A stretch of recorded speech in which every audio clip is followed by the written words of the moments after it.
Hi, this is the second part of the study of this vintage airspeed indicator for aircraft.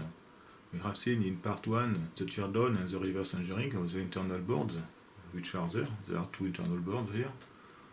There are also a mechanical part here, and a servo loop control here. I have placed this dark paper in order to have a better contrast. I have attached this pointer in yellow in order to see the movement of the shaft of the motor.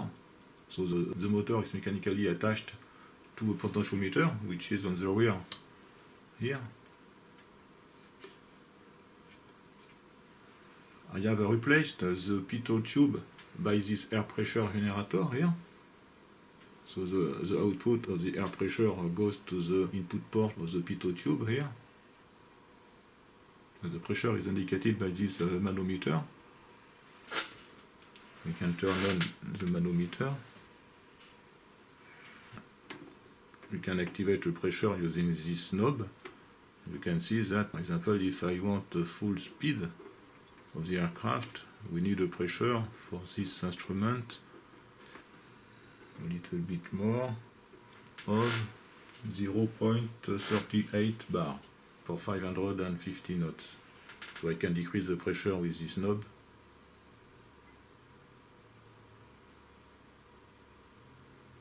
Okay. So let's power on this instrument. So I have connected some signals to an oscilloscope. We make a zoom out here. So you can see in green actually the signal which comes from the potentiometer, which is mechanically attached to the needle of the airspeed. So you can see that when I increase the airspeed, this voltage increases. You can see also that the servo loops follows the indication of the display, because of course the input of the servo loop is this signal, and the servo loop will cancel this signal.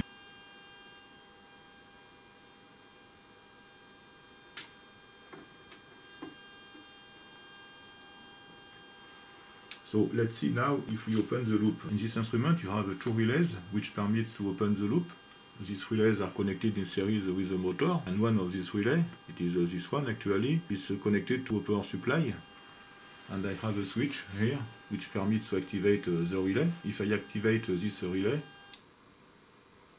so you can see that there is no change obviously in the output of the potentiometer, because the needle actually is in the same position than before activating the switch. And in the oscilloscope you can see in yellow actually the error voltage of the loop.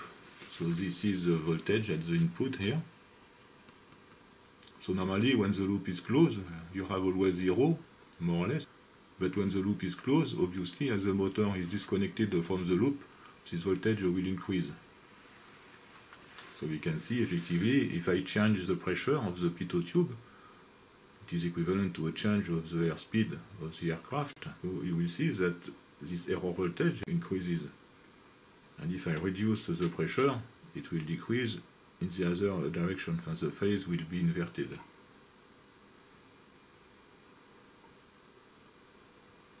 Okay. So this is the function in order to measure a relative speed. When the relay is activated at a given speed, the voltage of the output is 0. This voltage will change according to the variation of the speed of the aircraft. And now if I reconnect the loop again,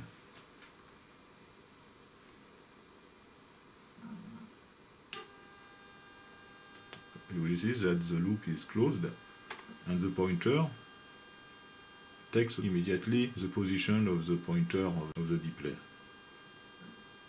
So this error voltage is available on the rear connector. The last feature of this instrument is the speed limit. So the speed limit is controlled using this knob. You have the indicator here in red, which indicates the value of the speed limit.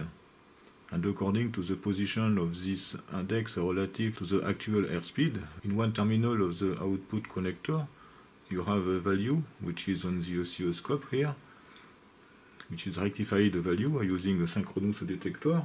Just to remind you, in the schematics, you have a summing amplifier, and the summing amplifier does the sum of the speed limit potentiometer and the value of the airspeed potentiometer. Okay, so these two signals are in phase opposition, You can see that the output of this transformer is reversed compared to this one, and the primary are actually in phase. And you have here all the primaries of the three transformers.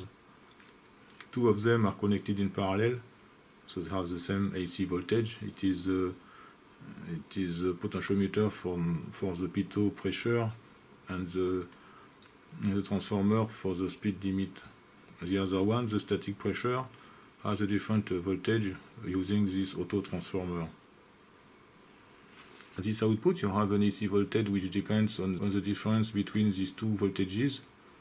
This AC voltage is synchronously detected using these two transistors, and at the output you have a signal which a DC component depends on the position between this speed limit and the actual airspeed.